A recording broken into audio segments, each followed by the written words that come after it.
Welcome to segment 2 of 3, our conversation with Bill Heffernan, co-founder and co-president of Employee Resource Systems, or also called ERS. I'd like to focus on the second segment on some of the misconceptions and some of the commonly asked questions that we get. I'll give a good example. One is part of my job as the executive director is to contact contractors and encourage them to send their non-bargain staff to test. Sometimes there's a reluctance on their part. Could you answer that question? Why would we test the non-bargain staff? S.J., you have to go back to the fact that this is a help and educate program. You know, when we first started negotiating these programs over 15 years ago with the first trade union in Chicago that put in a random drug testing program, the foundational principle here was that this was about helping and educating members and employees. So part of the reason the testing program is an I test, you test as far as the union's concerned is because if we assume that premise that it's a help and educate program, then when we're testing, we're not looking to catch people. The contractors aren't, the union's not looking to catch people and punish them. The contractors in the union are looking to identify people who are at risk and get them the education they need, and if more services are needed, get them linked to those services.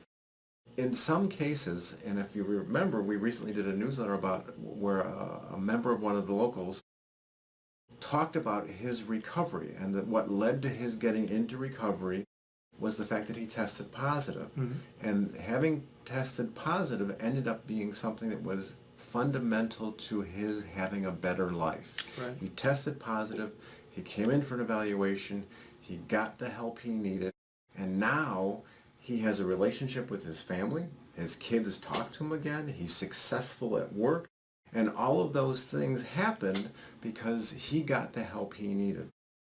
You know, my background is in treating drugs and alcohol, and so I know that this illness, if you're drug addicted or alcoholic, this illness can cause your death. It can cause so much pain for your family. It can cause so much pain for the people around you who love you. So if we can intervene, if this program can intervene and help someone, then it's a win-win. They get the help, they get educated, so they make choices about what they're doing. And then if they need more help, they get that.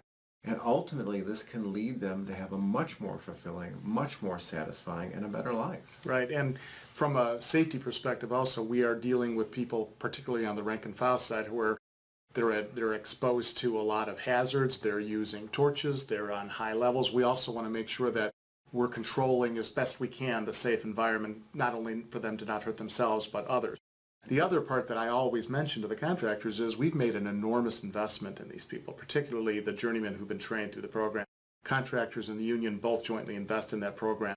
And to lose a person who you've put 5 years of education into and maybe another 10 years of experience just doesn't make a lot of sense. Basically, after 5 years of education, you've underwritten someone getting a master's degree in plumbing. Right, exactly. And so why would you send them away so they can open a non-union shop and compete against the union shops when you have an opportunity to bring them back and get them the help they need so that they can be more productive and more successful? Correct. At the same time, having a program in place for your non-bargain people can protect you from some risk as well. If you have somebody in your office who's got a problem, having them test positive might also help them get the education and the resources they need so they can be more productive in your workplace, and they don't represent a risk for you in terms of maybe being an estimator and going out and being really hungover or mm-hmm. not feeling well and doing a terrible estimate that costs you money downstream. Right. Your bookkeeper, your finance people. You don't want someone who's in a poor condition to work in charge of something that's so important to the company. Right. No, I totally agree. That makes perfect sense. You and Gary established ERS together, and I'd like to know what led you to establish your firm in the first place. When Gary and I started our company, we had I was working for a very good consulting firm, and my specialty area was working with drug and alcohol issues and employee assistance programs. So I had worked at nuclear power stations with their drug-free workplace programs and policies. I had worked for railroads and helped extensively with some of the larger railroads in the country create programs and to help them comply with the Department of Transportation's drug-free workplace program that required testing. Gary was working as the internal director of EAP services at a large Chicago medical center. And over dinner one night, he got paged and I got called, and we were on a weekend night, we're both working. And so one of the people at the dinner party said, why do you guys work so hard for other people? And why don't you do something for yourself? So we spent some time planning and working on a plan for our business, and then we started the business.